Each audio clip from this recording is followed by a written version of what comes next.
Bonjour à tous, on se retrouve pour l'étude du quintet proposée ce mardi sur la PSF du Chantilly à l'occasion du prix du chêne du coup de foudre. Un grand handicap qui réunit 16 concurrents âgés de 3 ans. Ils auront 1900 mètres à parcourir sur la PSF et un départ qui sera prévu à 13h55. On débute avec le traditionnel tableau des partants.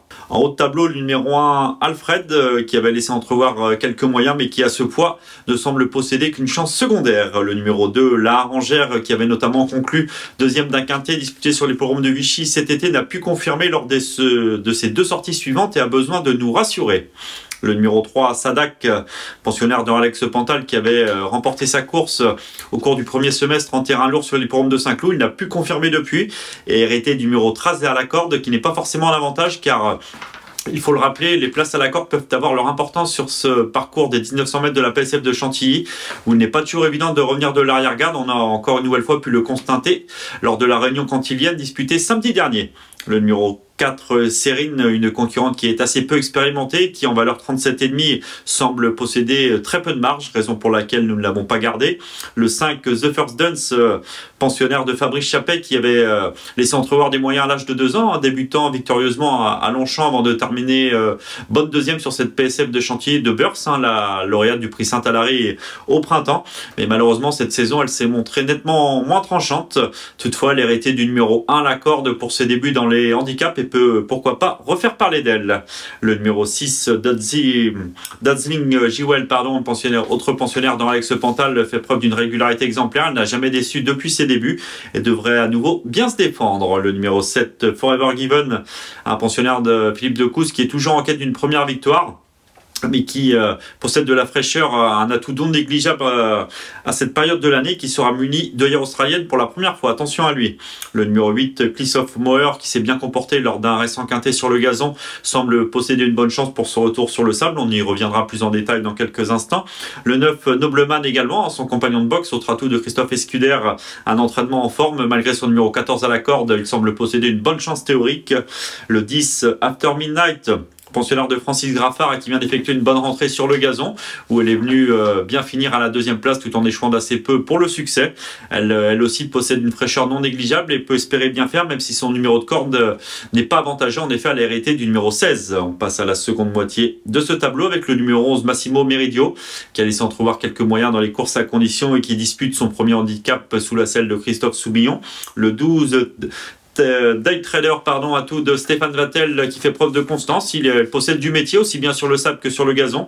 Sa marge semble assez mince pour la victoire, mais son expérience peut être un précieux atout et lui confère une chance très régulière pour conclure à l'une des 5 premières places. Le numéro 13, Kind of Star, qui vient du sud-est, l'entraînement marseillais de la famille Scandella, qui avait conclu 4e d'un quintet sur l'hippodrome de Compiègne, n'a pu confirmer lors de sa sortie suivante.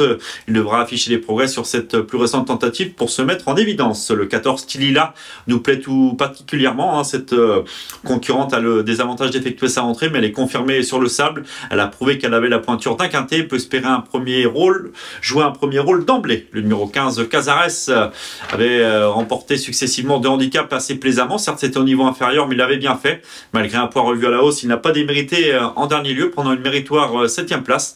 Attention à lui, il peut espérer jouer les troubles faits avec son numéro 3 à la corde. Et enfin, on conclut avec le numéro 16, Gato Pardo, qui n'a jamais déçu depuis ses débuts. Sans parvenir à s'imposer, il a aligné les places dans les courses à condition. Et lui aussi va débuter dans le handicap en cette occasion, mais son numéro de corde n'est pas un cadeau avec le numéro 15. Il sera associé à Coralie Paco, qui est en grande forme et qui a notamment signé un coup de 4 récemment à Marseille-Vivo. On continue avec une nouvelle rubrique, le papier.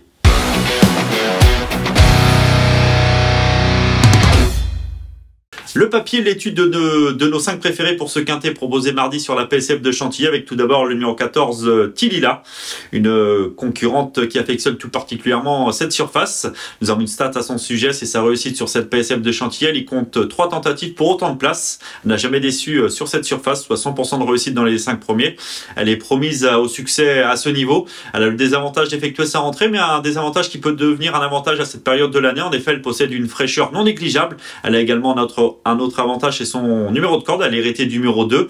La monte du redoutable Alexis Pouchin. Elle peut espérer jouer un premier rôle d'emblée.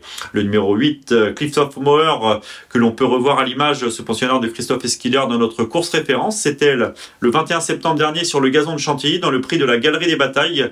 Ce jour-là, après avoir patienté en queue de peloton, il venait bien conclure à la 5e place.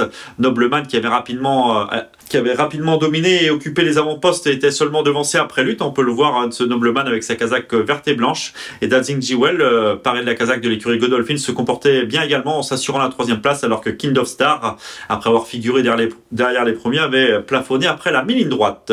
Ce Christophe Mauer sera une nouvelle fois confié à Maxime Guyon. Il est hérité du numéro 5 à la corde. Il a déjà bien fait sur cette surface et semble posséder une bonne chance. On passe désormais au numéro 6, donc Dazzling Jewel, représentante de l'écurie Godolphin, associée à Michael Barzalona.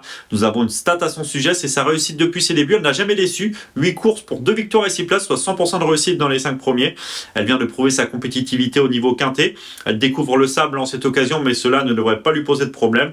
Elle s'annonce une nouvelle fois très compétitive. Le numéro 9, Nobleman, qui a échoué qu'après lutte pour la victoire. On l'a pu le voir à l'image il y a quelques instants dans le quintet référence, peut également bien faire. C'est un concurrent qui possède de la vitesse. En dernier lieu, il a rapidement occupé les avant-postes.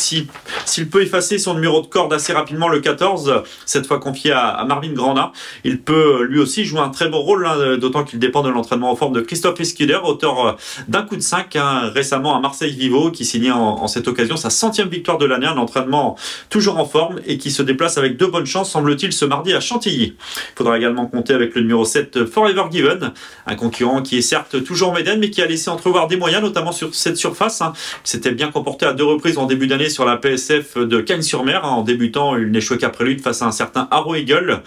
En dernier lieu, après un break, il a effectué une rentrée certainement profitable sur l'hippodrome de Lyon-Paris. Il semblait avoir d'évidentes ressources à mi-ligne droite. Il a dû se contenter de la 3e place, mais tout en échouant d'assez peu face aux 2 premiers. Il sera cette fois muni d'œillère australienne pour la première fois, un accessoire qui peut lui être profitable. Il semble pris à sa juste valeur et mérite crédit d'emblée dans les grands handicaps. Nous allons désormais passer à notre nouvelle rubrique, notre choix.